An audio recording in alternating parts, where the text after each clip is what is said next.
Hello viewers, সকালবেলা ঘুম থেকে উঠে চলে এসেছি বোনকে পড়তে দিতে যাবো বলে। তো দেখতে পাচ্ছ রেডি হয়ে গেছি, তারপরে যে বোনকে দিতে চলে যাচ্ছিলাম পড়তে।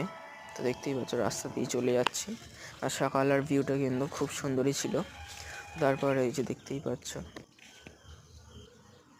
বোনকে দিতে চলে এসেছে, এই যে দিয়েও দিলাম বোনকে। তো তারপরে এই যে দেখো আমি একটু সানসেটের ভিউটা নিচ্ছিলাম।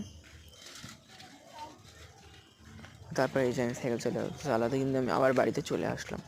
তো দেখতেই পাচ্ছ ভিউয়ার্স। তো এবার তোমাদেরকে আমি পাই বলে দিলাম, দিয়ে তারপরে দেখো এই সকালবেলা চলে এসেছিলাম উঠোন ফুটন ঘর ধাবা সব পরিষ্কার করতে।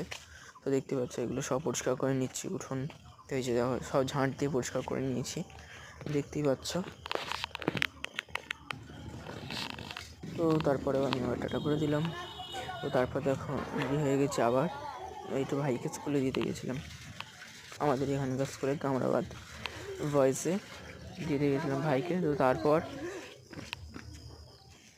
তো তারপরে যে আবার আমি বাড়িতে চলে এসেছি। তো তারপর আবার রেডি হয়ে গেছি বোনকে স্কুলে দিতে যাবো বলে, দেখতেই পাচ্ছ। তারপরে যে বোনকে স্কুলে দিতে চলে আসলাম। তারপরে যে এসে আমি বসে গেছিলাম পড়তে, পড়া বাকি ছিল যেহেতু অনেকটা, তো পড়াটা কমপ্লিট করে নিলাম। তারপর উঠে চলে এসেছি স্নানটা করতে, স্নান করেও দেখো আবার চলে এসেছি। তারপরে যে পুরো একদম ফুল রেডি। তো দেখতেই পাচ্ছ। তো তখন 2:30 বাজে।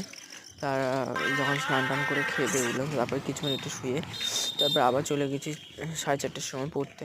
তো এই যে দেখতেই পাচ্ছ রাস্তা দিয়ে চলে এসেছি। তারপরে এই যে অরিজিৎদের বাড়িতে এসেছিলাম, বন্ধুদের বাড়িতে। তো এসে একসাথে অঙ্ক করছিলাম, অঙ্ক বাকি ছিল। তো তারপরে এই যে যাই হোক আমি একটু আমার ক্লিপ নিচ্ছিলাম। তারপরে এই যে পড়তে চলে গেছি, তারপর পড়ে আসার সময় ছুটি দিয়ে দিয়েছিলো, তো সেটার ক্লিপ। আর এইভাবে সাইকেল চালিয়ে বাড়িতে চলে আসলাম। আর এখানে আজকে মিনি ব্লগটা শেয়ার করলাম।